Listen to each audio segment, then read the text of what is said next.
Hello, and thank you so much for tuning into my podcast. My name is Kara, and I'm a holistic health practitioner for both people and pets. After working for years in the conventional medicine field, I realized that while our lifespans may be getting longer, our health spans are rapidly shrinking. And when it comes to our pets, both their length and quality of life are decreasing. When I turned to functional medicine and a more holistic approach to health, I saw dramatic improvements for my pets, myself, and my patients. Join me each week as I merge natural health for people and pets by focusing on the root cause of disease and applying raw, real remedies that you can use to improve overall wellness for every member of your family, including the furry ones. Hi, everybody. Thank you so much for joining me today. My name is Kara, and I'm here with Janine from Project Sudz, and I was really excited to connect with her. I first came across her products at Super Zoo in August of 2024, so just about 5 months ago, and I finally got to try out her products for the first time. So, Janine, thank you so much for joining me. Welcome to the podcast. Thank you. Thank you for having me.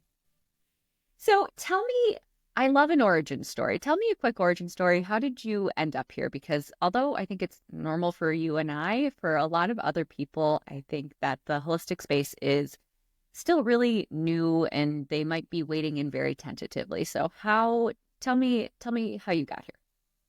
I've been in the pet industry all my life since I was a little kid.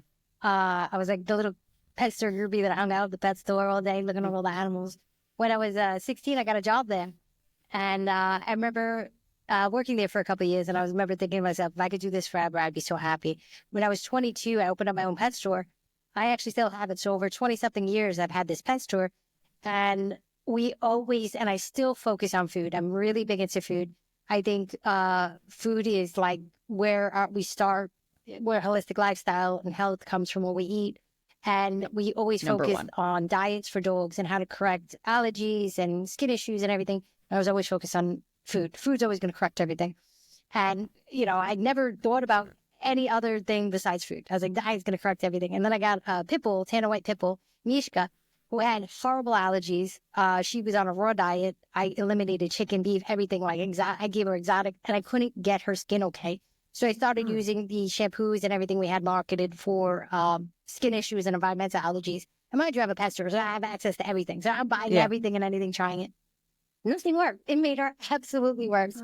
So now I'm like feeling guilty because for years I've been selling these products, like, yeah, just choose this and that. And it doesn't work. So I'm like, I just had this whole guilt come over me. And on top, my dog was still itchy. She has like the perfect diet. I corrected it like 50% of the way, and I just couldn't get her skin fully perfect. And then I started doing research on like different shampoos and the ingredients and what I could do for her skin. And I started developing my own products. And that's how I started in this industry. I love it. It's so funny you said you're 16. My first job when I was 16, I hail from Buffalo, New York, and my first job was working at the Buffalo Zoo. So I was a birthday party administrator. So essentially the kids would come. There was a max of 10 and they would they got a small tour. So I would usually take them to like either the African section. So like we had the lions and we had gorillas over there, or I would take them to the rainforest exhibit, which was like the new shiny exhibit. And it was all enclosed and it had just such cool stuff. And so they would get to do a tour and then they would get to see small animals. So I could bring out 2 small animals, and my favorite were always the reptiles because I thought they were so cool. But yeah, that was my first job as well. I was 16 years old. I worked at the Buffalo Zoo, and I thought I would get into veterinary medicine because I was so obsessed with every kind of animal. And I had a cat, and I loved everybody's pets more than I actually loved them. But the world kind of took me in a different direction. I ended up in human healthcare. But it's so funny how things come full circle, because now here I am a decade later, putting both feet, really diving headfirst into the animal world again. So I think that's so funny. But awesome. I love how like right off the bat, bam, animals for you, and you just knew. You just knew. I'm obsessed. I still love it, right? I'll never leave the industry. If I could talk about my dog all day, I'll talk about my dog all day. So I do talk about my dog all day. My coworkers are sick of me. It's embarrassing. I'm like, oh my God, I gotta like, but being in the industry, nobody minds. Right? Like outside of this, it's like nobody wants to see pictures of my dog sleeping. I'm like, oh God. The patients don't mind it. Sometimes it's a welcome distraction, but okay. So yeah, so I love what you said. So I agree, like food first is super important, but the skin, I think people don't always think about the importance of the skin, No, right? it's It's actually your afterthought. largest organ. Yeah, it is. And it's like I said, it's complete afterthought. For me, forever, it was a complete afterthought until I had a dog that I just couldn't fix. And I was like, oh my God, this is my job, but I can't fix my own dog. Yeah. But yeah, it's definitely an afterthought. And you can see it in the industry. Our food has come so far. Dog food has come and evolved so much in the industry, right? I remember, like I said, being in the industry for so long, like, citing diet and iron was the top food. Now it's like, nobody feeds that, right? And then talk about exotic proteins, right? We didn't have exotic proteins. Everything was beef and chicken. Now you can find exotic proteins across the board. We have great raw diets. We just have so much available in the food industry, in pets, right? I think they've done a great job. But the other side of it has just been completely overlooked, right? It was just default back to chemical substance and not really thinking about what's in it. A lot of it's just other rebranded, white labeled products that somebody just did a better job marketing. So it's definitely been overlooked. Like you said, it's our largest organ. On top of that, we absorb everything through it, right? So it does affect us. It does affect our dogs. So it's super important. I know. I wish people would think more about, so many things in the, well, I mean, it's the human world, but it's the pet world too, right? So we have this crossover where all these chemicals floating around, they're endocrine disruptors, right? And you can have things that act like estrogen mimickers, where your body thinks that, it will like block the estrogen receptor and causes you to upcycle your estrogen and not excrete it. And those kinds of things put you at a direct increased risk of breast cancer. It's crazy to think that what you might spray on yourself or spray on your furniture or wash yourself with every day could be increasing your risk of cancer. But I think people just don't realize it. Like the environmental aspect is so, so important. And I'm really glad that we finally have people that are stepping into the space and really taking that importance to the very front of the line. So thank you for that. So tell me, what kind of motivates you then to, I mean, I already said the front of the line, right? So let's just keep the reference. What makes you stay in this fight, right? You're a small business, you're a small dog in the fight. And we have multi-level marketing and we have chains and corporations that can just mass produce crap. Yeah. How do you stay in it? How do you keep yourself here? Well, honestly, so like, I love making things, and going to work every day, loving what you do. I know it's cliche, but you really do. And then to be able to share with other people, it's like awesome. Plus, I get to bring my dog with me, so it's like, how could you not want to go to work? You gotta make things, and you gotta share it with people. Our industry is awesome. I have so many friends in the industry, really supportive. Like I said, I have an independent pet store. I'm really focused on independent pet, and the industry as independent pet, they're so supportive, so awesome. So we have so many stores that support us and help our brand. It just really keeps you motivated. Yeah, no, I totally agree. And I think we're small, but we're powerful, and we want to see each other succeed. So having that support from the person next to you, awesome industry. Yeah, it'll take you far. So one thing, the big thing I noticed, the first thing I go to your website is sustainability, right? So no waste. And you have, things that are, so I have some of your products that I had purchased next to me and I'll pull, well, you know what? Now's a good time. So this is tin, right? Or aluminum, right? Tell me, why'd you get here? How? Plastic is a lot easier. So. Oh man, plastic's so much easier, right? That's the problem with plastic. It's cheap. It lasts forever. It's waterproof. That's the problem, right? It lasts forever. It never goes away. It's in our food. It's in our water. It's in everything. It's disgusting. It's terrible. And being in the pet industry, it's like, how could you not care about the environment, right? It's like you care about animals, but we don't care about our planet. It just doesn't go together for me. So it was the hardest thing and the most important thing that we wanted to stay plastic free. But honestly, it was the hardest thing about making products. Like I can make products all day. Sure. Packaging is such a difficult thing. It's keeping the cost down. How does it react? Is it waterproof? Is it that like that's why plastic's cheap, it's easy, it's waterproof, nothing. We can't do anything to it. You can't destroy it. That's why it's still here. But that was a big hurdle. But it was just, like I said, it was super important. How could you be in this industry and just not care about the environment? That's actually, I didn't even think of that. So cost, of course, I understand plastic is cheaper. But I didn't think about how maybe a metal might react with the ingredients that Yeah, are in the metal reacts products. to the vinegar. Yeah. In our concentrates, we can't use metal. Yeah, and then we have the cardboard for our bombs. We have cardboard Mhm. for our soaps, right? And we had to use a wax liner inside the soaps because our soaps attracts moisture, so we had to make sure it didn't seep out and the oils. So all these things that would just be so much easier, just wrap it in plastic. Wouldn't have to think about it. And it's like all these things you have to think about now because you can't use plastic. Yeah. So let's talk about your soaps because I bought a couple. So I don't have the packaging because, as you said, they're cardboard and half threw them away. Well, actually, they're biodegradable. They're biodegradable. Yeah, I have a little oh my gosh, what's it called? Compost. A compost. Yeah, compost. Yeah, in my garden. And I just tear up any that I just put it right in there and you mix it in because you need your dry or wet. Yeah.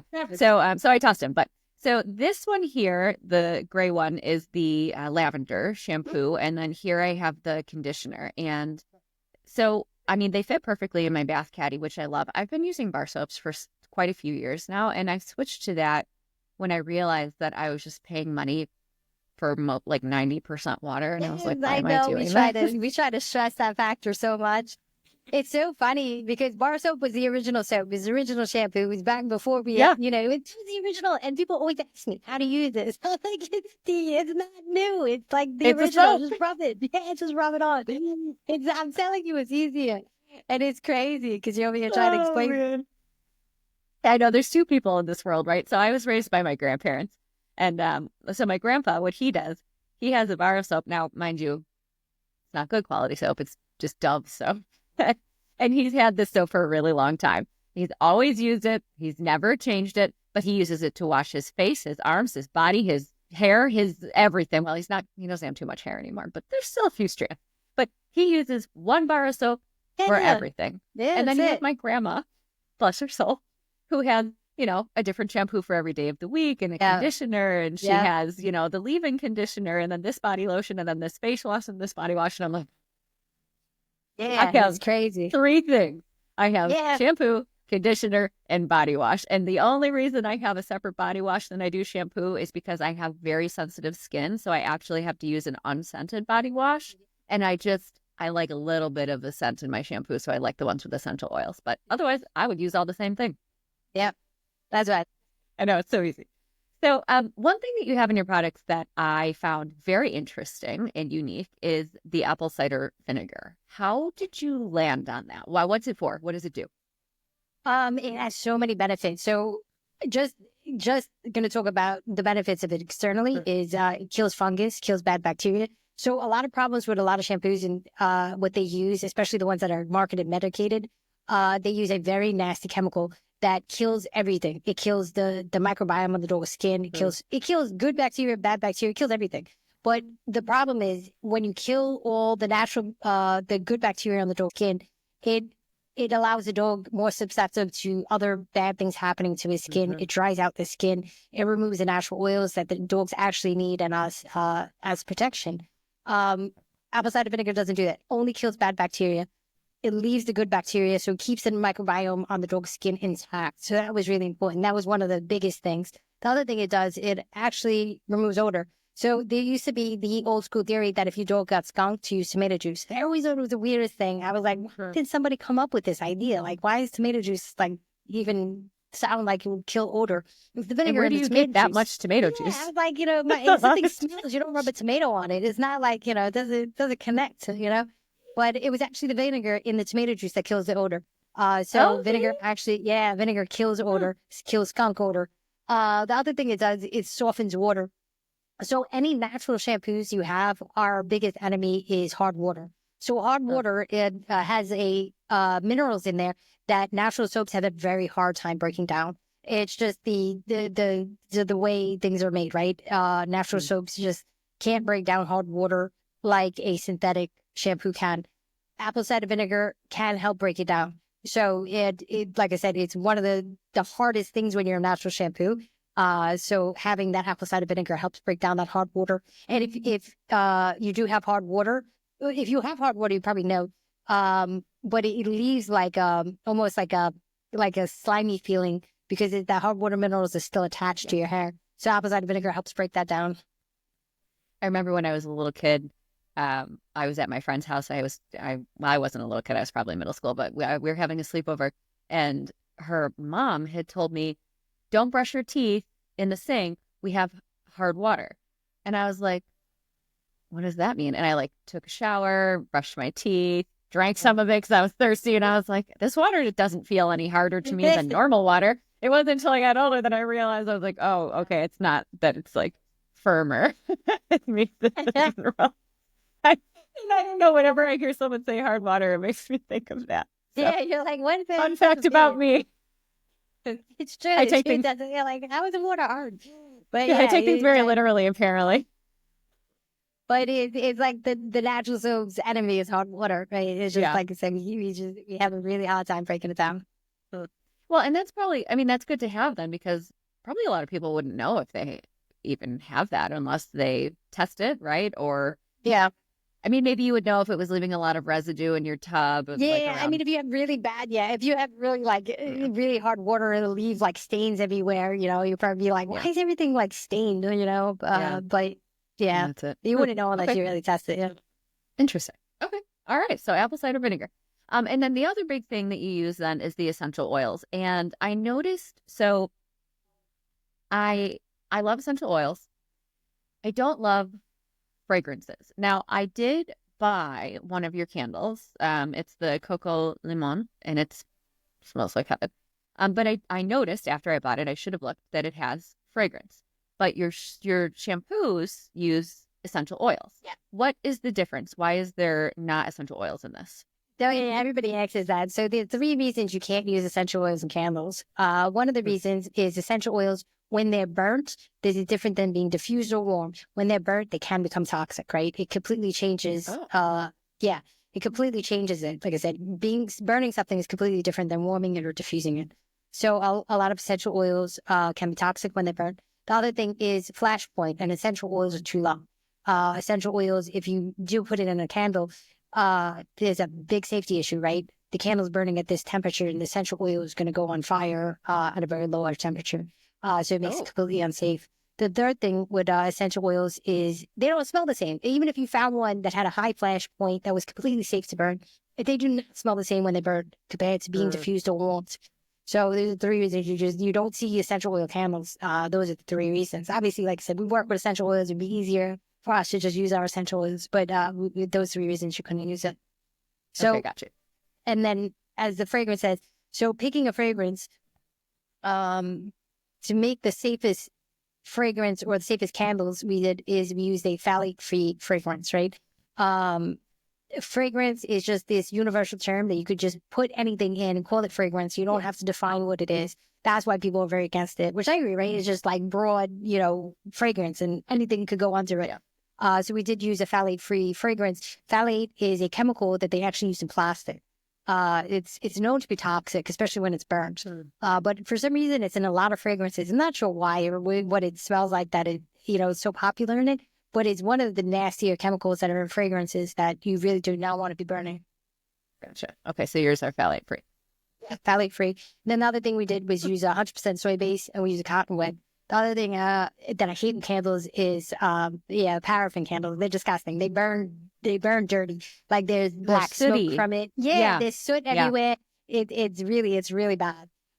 Soy or beeswax are like the cleanest burns. But there's no soot or anything coming out of it. Yeah. Never actually seen a beeswax candle. I didn't know you could do that. Yeah. Interesting. Okay, so soy or beeswax. And then I think I did maybe one time come across a coconut. Oh, coconut base. Yeah, so there is a coconut candle. There's a coconut wax you could use too. Yeah, usually the coconut wax usually mixed because the coconut wax, the melting point's a little bit low. So it's a little harder to work with. So they usually do like a coconut blend wax to it. Gotcha. And it's not coconut oil. It's not like the regular coconut oil you get. It's a coconut wax. It's made out of coconut, but it's not coconut oil. Okay, that makes more sense then, because I was like, maybe I'll just pour my MCT oil in here. Oh gosh. So let's dive a little bit more into the Project Home, because this is a podcast about people too, right? So one of the things that I realized once I was here for a little while is I started out researching holistic things for my dogs. And that is because my hound, he was diagnosed with chronic pancreatitis at age 2. And he suffered from this for years and years until finally I said, okay, well, enough is enough, because what my conventional vet is telling me to do is not working. Pulled him off everything, started making his food, gone. He has never had pancreatitis again. And I realized that everything I was doing was backwards. And that, of course, includes for myself, right? So it wasn't until I kind of started down the path of how do I fix my dog that it let me reflect on my own self and my own choices and say, what am I doing to myself? Yeah. I ate a lot of crap. I sprayed a lot of crap, right? I used to love black cherry Merlot scented candles and lotion from Bath and Body Works. And, I had my favorite scents. I got everything, right? So, but luckily there are safe alternatives that are natural, that are non-toxic, and that are affordable. So the one thing that I will say I'm now obsessed with is your dish soap. So people probably can't see it, but so this is the dish soaps, and I'll just open it. It smells so good. So it's just white. I've already been using it, so it's kind of, it's not as pretty as it was when it first arrived. But I just use like one of those scrubby brushes, with the bristles, and then I just use that, and it's so. What I found it's the most perfect for is I actually have Mind Pet platters for my cats. Those the flat with like the little ridges. Yeah. What? That's you. That's what my dog They're is. so annoying to clean with a sponge. And I was like putting the sponge in every groove, and it was taking forever. My husband was like, I'm not doing this thing. Then this came in, and I used a scrubby brush, and it's so perfect for the Mind Pet platters. So, but I love this. It has a great lather, which I think a lot of natural soaps don't. So the only thing that I saw that was in here is the water and then the saponified oils. So is it just the oils that make it suds up so well? So with natural soaps, right? So there's two things about natural soaps. Each oil has its own benefit. So coconut oil, if you just rub coconut oil, super hydrating, right? Super moisturizing. When you saponify it, it's one of the most drying and most cleansing oils, right? So coconut oil is very cleansing. Olive oil is very moisturizing. Castor oil is very moisturizing, but it helps with the lather. So when we did our dish soap, we just did coconut oil and castor oil, no olive oil, because we don't need it to be moisturizing. But that's where you get the lather from. But when you're making like our bar soaps are mostly olive oil based, then coconut, and then castor, you have to balance it out so it could be cleansing but not drying. So with the dish soap, we didn't add any olive oil, so it has the most lather because that's where the coconut is a super cleansing, super bubbly oil when it's saponified. Nice, yeah, and I mean and you have a different ratio you said in your shampoos, but they still also lather great. So bar soap actually lathers better than our liquid shampoo. So like you said, right? You don't want to. Our bar soap's undiluted shampoo. Liquid soap always has to be diluted. So we make everything from scratch. So when we make a bar soap, we saponify all our oils in apple cider vinegar, and they're set in molds. They're cut, they're dried. That's it. We don't add any water to it. When you make liquid soap, we make a paste. That paste is then diluted and then thickened into a usable form. So between the dilution, because you have to dilute it, it's just paste, it's unusable. And then thickening really dulls down the suds. So without adding a chemical that will just create bubbles, you have a lower lather from it. Lather, like I said, it's more of a visual thing. It doesn't mean it's actually doing anything, but people do want to see it. But you are going to have a lower lather in a liquid shampoo because of the dilution and the thickening of the shampoo. Thickening dulls down the lather.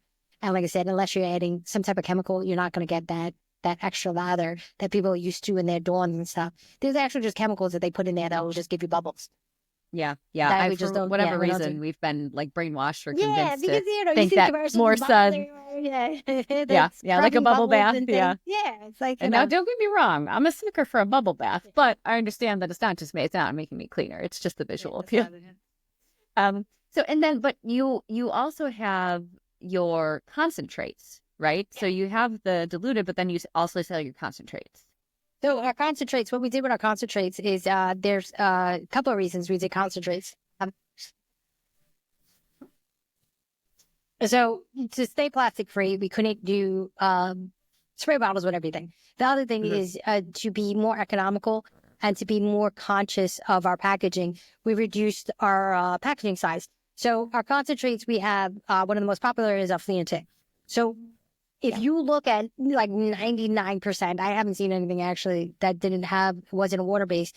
Like you said, there were shampoos. Our flea and tick is probably the worst. They're all like 98% water. If you read the active ingredients, it's going to tell you 98% water, 2% of maybe an essential oil or something. We didn't want to sell water. We didn't want to ship water.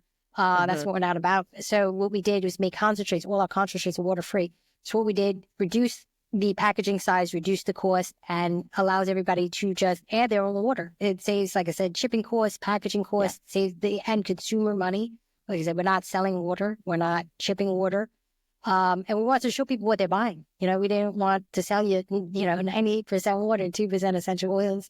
So our flea and tick is our apple cider vinegar based. And then we use neem oil, which I'm a huge fan of neem oil. You familiar with neem oil? Yeah, I used it in my garden because I had beetles that were eating some of my plants, and so I got it and I sprayed it on there, and it got rid of the problem. Yeah, so neem oil has been used with organic farmers forever. They use it to keep fleas and ticks off the cows in the past. Right, it's one of the best natural pesticides you could use. Like I said, you're an organic farmer. You can't use chemicals. We really wanted to use it. It was really important for me to use neem oil. I think it's one of the best oils.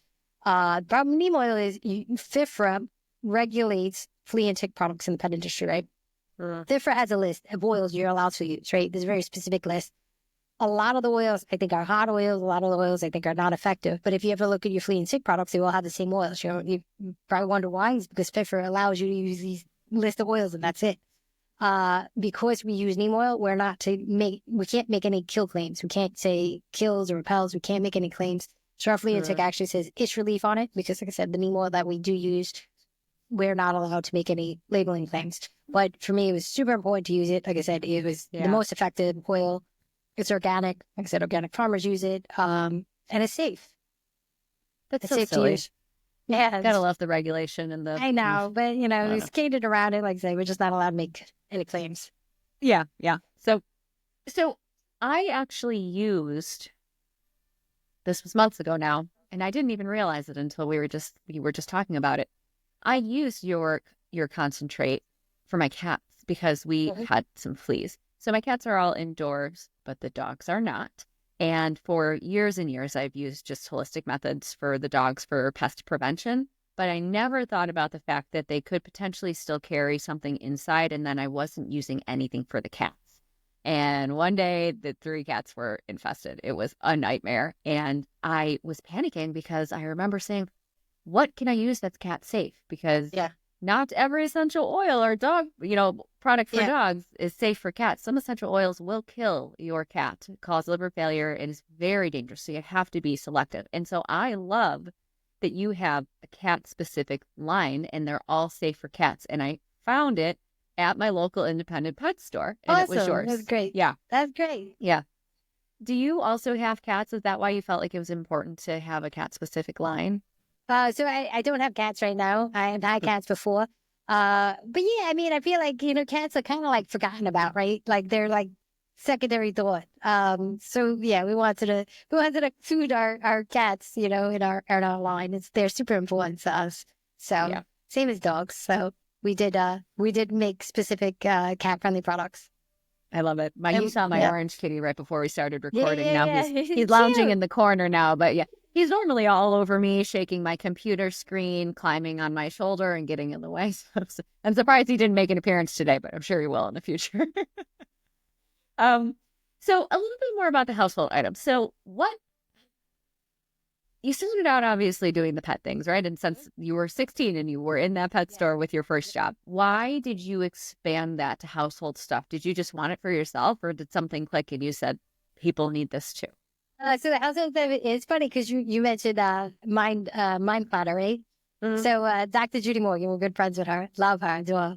And she's really big in the Mind Pet Platter. And we were all talking with Judy, and she's saying everybody is asking for a soap to wash the pet platter because, like you said, you deep dive into this. You think about everything that touches your dog's balls, your pet platters and everything. Yep. So she asked us to make a dish soap for it. I was like, sure, of course you can make a dish soap. You know, that's what we do. We make things. So yeah, we made the dish soap. So funny. We made the dish soap, and then so we need the containers for the dish soap, the tins. So we made the dish soap. Then we have the containers. We're like, oh, we can make candles too. We have the containers. So we started making candles also. That's so funny. And I swear, people listening and watching, I did not know this before. I said that I used it for my mind cut platter. So we said it, yeah. So it's funny because, like I said, pet industry is small, so we all kind of hang out together. We were walking, yeah. And she's like, "We need something." I was like, "I got it. I'm on my way. You know, I gotta make it." I hope to meet Dr. Judy soon. I'm going to her awesome. conference in May, the one that got rescheduled. So we'll be there. So we'll be there when you do. Yeah, we were gonna be Excellent. at the one that obviously got canceled, but yeah, so we'll be there. So yeah, I'll see you in person there.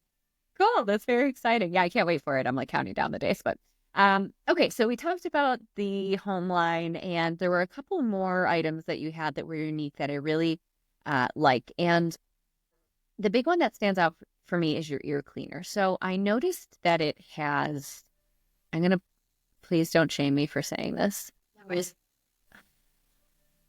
Kia? How do you say it? The extract powder. Quil.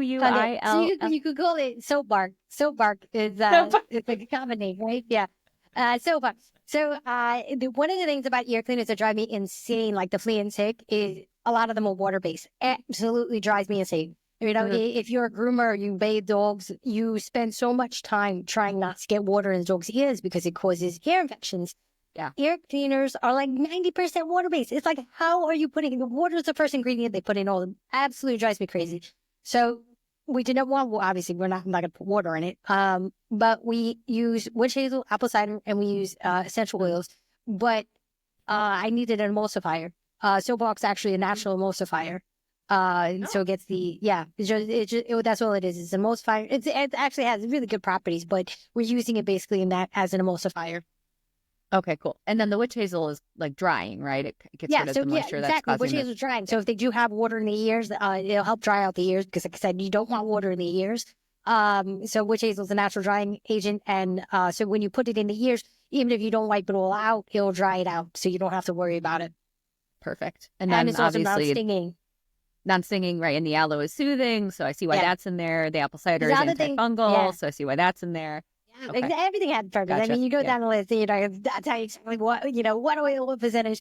But alcohol drives you crazy too. It's either water-based or alcohol. And that's why dogs hate getting their ears cleaned. It's alcohol-based. You have a sensitive part of their body, usually infected, usually sore, something's wrong with it. And then you're putting alcohol in it. The dog is freaking out.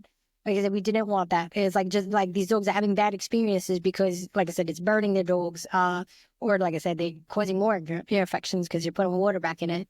It's just one of the simple products that I'm just like, again, you know, the grooming side of the pets have just been so overlooked, you know, which I was kind of ignore it. Just, you know, repackage something, it's fine. Nobody notices. So for me, it was like really important to like just really break down the ingredients and like be honest and be transparent about what you're buying and why.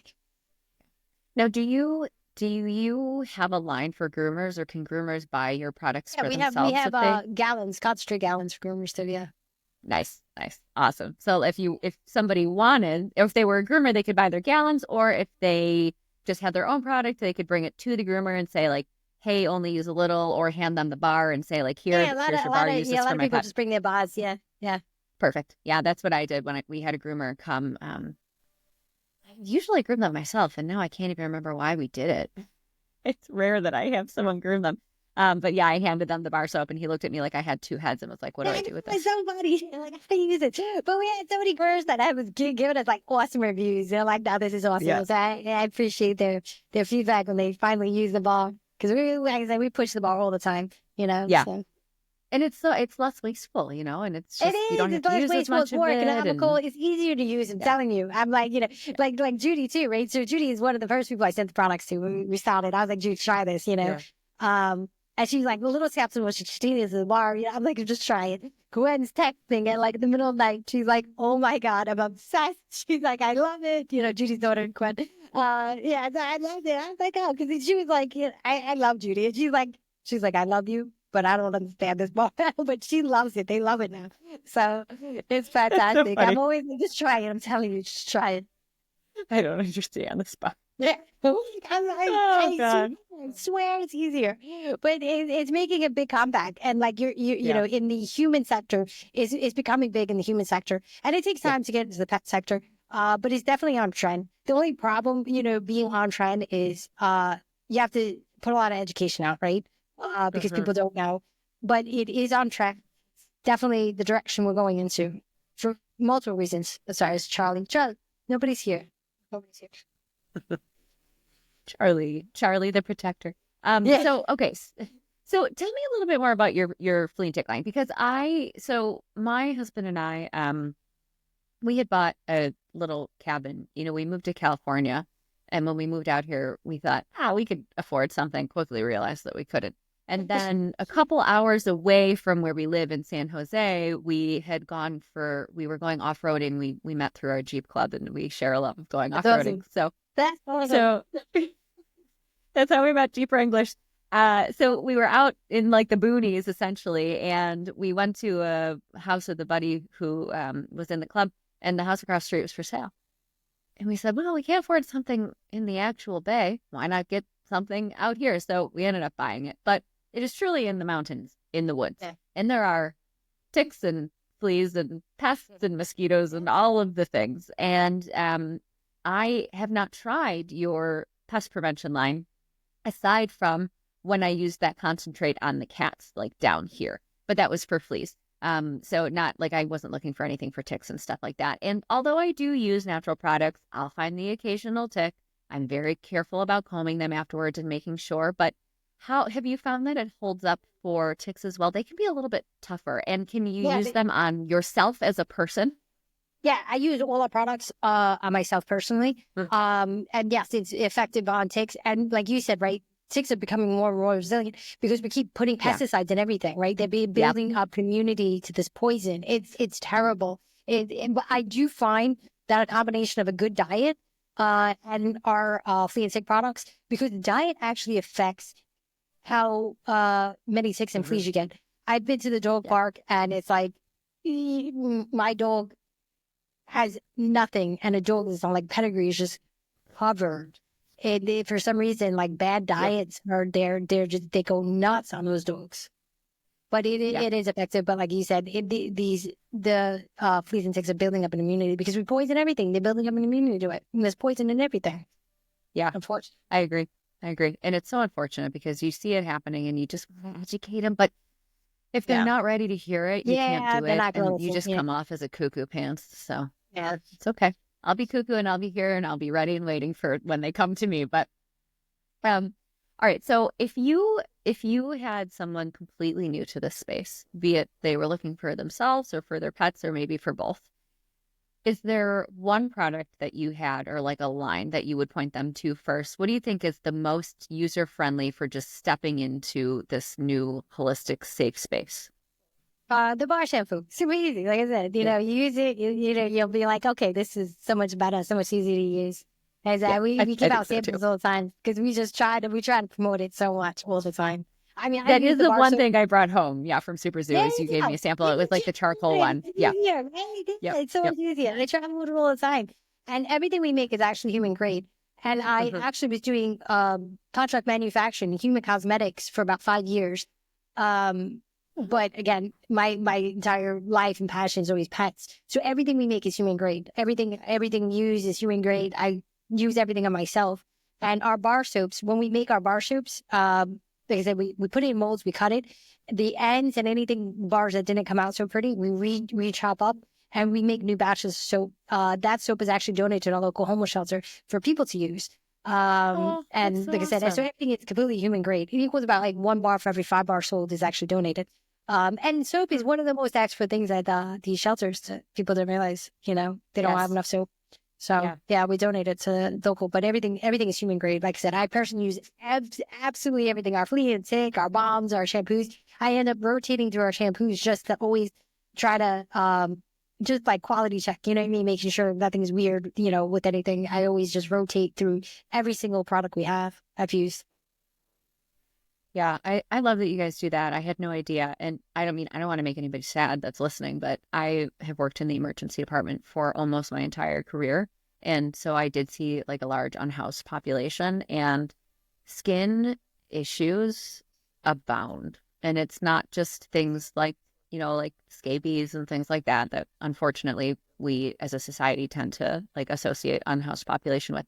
It's that they are, their skin is chapped and red, they're itchy, they're irritated, right? And why is that? Aside from the fact that unfortunately there probably is very poor nutrition and being exposed to the elements in a lot of the cases, but it's also because a lot of the things that are donated are crappy. And I mean, I hate to say it, but in the ER, we have these tiny little soaps that we give away to people. They're the bottom of the barrel. They're full of like artificial crappy fragrances, and they're dry. They're so dry. Like I've had times where I've picked one up and it's like, oh, it's just terrible. And so I love that you do that, because I mean it's a huge need for that population. So that's really it is awesome. Yeah. Good for you. So all right, so tell me, what's next? Do you have anything on the horizon that's not a secret that you can tell me about? No, it's not a secret. So we're always working on something. Like I said, I think packaging is probably the biggest hurdle, right? I desperately want to do like an ear wipe, but figure out packaging. It's just like how do we make it affordable? How do we make it plastic free? I think those are, like I said, two hardest things for us to do. But right now, I really want to make, like I said, I talk about nutrition all the time. There's a couple of supplements I really want to do. We have coconut oil. One of our really good independent chains asked us to, because we work with coconut oil, obviously, right? Wanted us to package organic coconut oil in glass, because what they had was in plastic. So they came to us asking us. So we have a line of coconut oil. So now we have the glass jars, and we really wanted to make a couple of supplements. I'm a huge fan of golden paste turmeric, right? So there's like a golden paste recipe I really want to make. I want to do a berry supplement because my last dog had chronic UTIs. Even though she was on a raw diet, never ate a dry thing in her life, still had UTIs. And I want to give her like a berry supplement. And I'm a big fan of probiotics, actually. And I think probiotics has come a long ways, right? The shelf-stable probiotics, soil-based probiotics are really, really great right now. So I want to do like a good probiotic supplement. So we're probably going to use our glass jars. I love the soil-based. It's Rodney Habib and Karen Becker had talked about probiotics a little bit when they were, well, not exactly probiotics, but they talked about specifically Fusobacterium, which is found in the soil, and it's a necessary organism that dogs need in order to properly digest protein. And so I was so excited when they talked about that, because I had come across that years ago for the opposite reason in people. Actually, an overgrowth of Fusobacterium can cause like oral disease and can increase their risk of colon cancer, which is like a very big difference between people and pets, right? So it's funny how something can be maybe a problem for one species and then be extremely important for another, right? So I love that. I think that's a great idea to have a soy-based probiotic. There are not too many of them on the market. There's actually, I can only think of one, actually, that's a soil-based probiotic. So that's a great idea. Like I said, probiotics come a long way. I remember when you first started, they like you said, right? There was no differentiation between dog and human probiotics. Now the problem with probiotics is they're not shelf stable, right? They die instantly. Air touches it, they die. Like so it was like to get that good match. Like there was never I felt like a really good probiotic that I could talk about confidently, saying why this is good and why this is better. I mean, we have. People talk about probiotics all the time, but like I said, I don't know if they could talk in depth about it. Like all our products that are made with apple cider vinegar, we use apple cider vinegar with the mother. So it has naturally occurring probiotics. But a lot of them die off because we're saponifying it. So don't talk about it because, like I said, it's like, we heat everything up. We're killing off probiotics. But like, people just talk about probiotics, like, not in depth or like, are how many probiotics are really in there still? How many are still alive? How many are available? Good question. So, yeah. So I think the soil probiotics are great. Like I said, they're super viable. They help with specifically for dogs and cats. So that's like something I want to do next. That's something I actually never considered. I know how to make apple cider vinegar DIY. I've never done it, but I have watched how to do it. And it makes sense that, of course, there would be probiotics in there because of the way that it's made. It just ferments on the counter, just like kombucha or fermenting your own yogurt, right? Yeah. So that's so funny. And that actually makes me even more excited to try out some more of these products, because you also have your hotspot product. And, you know, I also have a golden retriever. And so my home mix was the one with the pancreatitis. Oh, my gosh. You wanted to see with the... Hi, is he a pitty too? Yeah. We have a pit mix as well. She's pit and Catahoula leopard dog, which I never heard of before I did her DNA test. But so, you know, pits have sensitive skin. Well, you probably know that golden retrievers do too. And my golden boy had so many hot spots when he was younger. He had recurrent ear infections when he was younger. He got so many like chlorhexidine shampoos and ear sprays and all this stuff. And then, and this breaks my heart, he's still a handsome boy. But I remember one time my vet said, well, if you're not going to keep him from swimming in the summer and he's going to keep getting hot spots because of it, you should shave him so that it doesn't keep happening, because he's getting hot spots because he's staying damp. Well, he wasn't. He was getting hot spots because he ate kibble and had a crappy diet. So I shaved him, and you have to shave a double-coated breed a certain way. His hair never grew back right. And all the time, people ask me if he's a lab. They don't even recognize it as a golden retriever. And I'm like, oh my gosh, he's still a handsome boy, but maybe not the most handsome. but yeah, even more important for dogs that have, because you don't want to wipe out that good skin bacteria. And when you put medicated things on, that's what you do. And it just leaves it completely open for invasive species, essentially. Yeah, chlorhexidine, they're putting it in everything. And it's actually, it's a very strong chemical they use in hospitals to do all this stuff. So it's killing everything. And it's like, you know, the first day or two, your dog might be great because you killed all the bad bacteria, you killed the fungus, but the dog is going to be drier, worse. By the second, third day, it's going to be absolutely worse. Yeah. And they wonder why we breed super bugs in the hospital, right? Like things like C. diff and MRSA and stuff like that. And we all have to be extra cautious. And we do it to ourselves. I mean, is there a time and a place? Of course, you have to have a sterile field for surgery. You need to have a clean room when you're putting a new patient in there. But like, I think that if we were better about just putting our feet out in the dirt and maybe not completely like washing our berries with Clorox before we ate them, probably as a species, we'd be in a little bit better. Yeah. No, it's true. But oh my gosh. So tell people how they can find you and find your products. They can find us on, like I said, independent pet stores. If you have a favorite pet store, they can always reach out to us. We have our own website. You can order direct from us, or Dr. Judy actually sells it too on her website and actually help the pets. So it's a couple of options. Yeah, I love her warehouse. She has all the best stuff, yours included. So, well, thank you, Janine, for coming on. Thank you so much. A lot of fun. I'm so glad I got to see Charlie pop into this. My train is going to kill me. Amazing. Oh my gosh. You've never trained in your life. He's the star. And I'm looking forward to seeing you in person in May at Dr. Judy's conference. Yes. So, all right. Well, thank you again for coming on just 3 days before Christmas. Enjoy your holidays, and I'll see you soon. You got it. Thank you. Thank you for listening. Please remember that you, yes, you, are the driving force that helps keep small businesses and platforms like mine running. So if you liked what you heard, please like, share, and most importantly, rate this podcast.